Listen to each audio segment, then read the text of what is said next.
Hey, what's going on? It's been incredibly rainy outside in Michigan. As you can see, it's raining right now. Haven't been able to do any driving videos or anything like that, trying to keep it nice. So right now, today, I'm gonna be doing the Liqui Moly 2051 radiator flush. So we're just gonna fill it up, let it run for a while, and then hopefully it cleans it out really nice. I do have to fix the lower radiator hose, so I figured this would be a perfect time to do it since I already have to drain the coolant anyway. So we're just gonna do one coolant flush and clean the radiator, fill it up with distilled water, and I'm actually gonna put coolant in it this time because it's starting to get a little cold here. I'll be moving next week and my car will be sitting for a while because I won't have time to work on it. But we're gonna just do the radiator flush now, put coolant in it. That way we're good for the winter, and hopefully I can get a few more days to play with this thing. I still would like to figure out a couple more things that are going on in the engine bay and a couple more little electrical things. But right now, the coolant is just distilled water, and I've been running it, and you can see it's not that bad. It's kind of chunky. This will be the third time that I'm filling it up with stuff. So hopefully it'll actually get clean. So show you how to do that right. All right, so this stuff is 10.1 ounces, and I'm gonna do half because I'm gonna try to make this bottle last twice. I'd like to do one more flush before winter, but I might not get there. So today we're gonna just do half. So we're gonna do 5 ounces.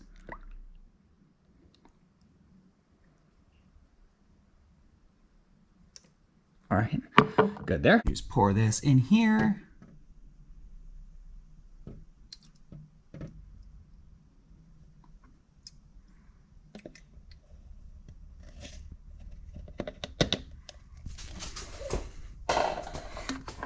Put your cap back on. And you start it up. Blow plug. Gotta wait for that thing.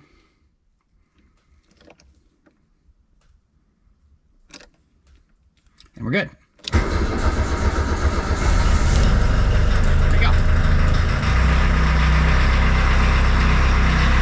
Make sure the heat is on.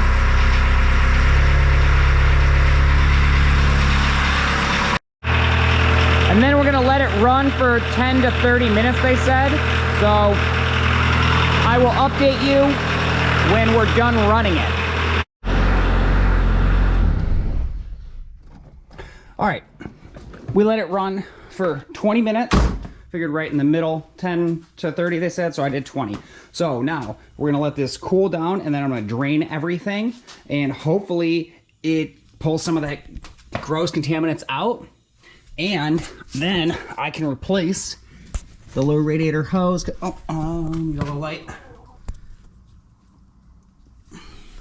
Hopefully I can replace the lower radiator hose, because you can see, for whatever reason, it's leaking. It didn't like the new hose. I don't know if the hose is messed up or not. You can see all the fluid, and you can see it coming right out of there. So, gonna replace that one again.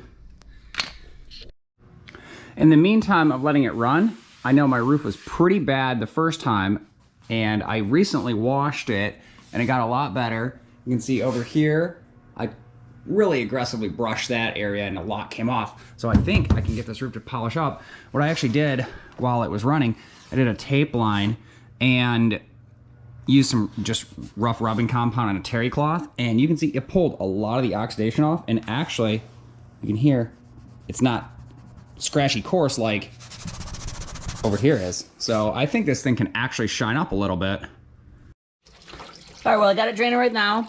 That's the remainder.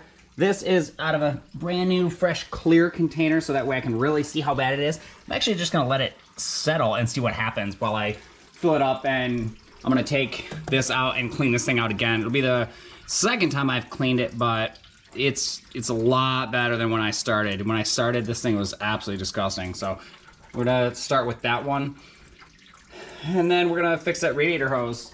Still don't know what's going on with that. Just to show you, this was a brand new coolant reservoir when I put it in a couple videos ago, and you can see how disgusting it already is.